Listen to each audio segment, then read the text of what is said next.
Okay, magandang buhay mga kasipag. Unbox tayo ng pure sine wave na inverter. Boska. So, ito na. Ganda ng pagkakabalot, ha? May babulot pa talaga. Safe talaga. Ang laki, grabe. Box pa lang. Masasabi mong original na. Mabigat, ha?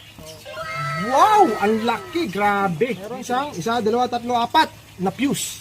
Meron pan dito. At meron din pan dito. At na-set up na nga natin to kasi pag nanibago ako sa sobrang laki niya. But anyway, yung fan niya pala niya isang papasok at isang palabas. So, basic review na tayo. Ipapakita ko at iisa-isahin ko lahat ng mga nakaload dyan. So, mga kasipag, panoorin nyo mabuti. Okay, itong sakit na to galing sa inverter. So, ito yung first, 70 watts na water pump. Ayan yun. At yung pangalawa, yan naman is yung mga aerator na maliliit. Yan, tatlo yan, 5 watts. Tapos, ayan, may isang extension. Yan, itong extension na to, nakakonect din yan dito sa main. Yan, papunta naman yan dan sa extender ko. At may nakasaksak pa sa loob. Ayan, router ko. So, yun. So, dito na tayo sa pangatlo. Ito naman, washing machine yan. Ayan, ang dami din nakasaksak sa extension ng washing machine. So, yun, sa loob yan.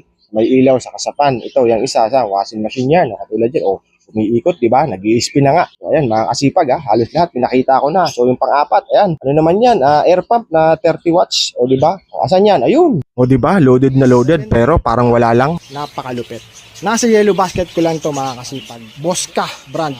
Pure sine wave. Sulit ang pera mo. Yellow basket ko lang yan. O, nasa comment below section. Thank you very much!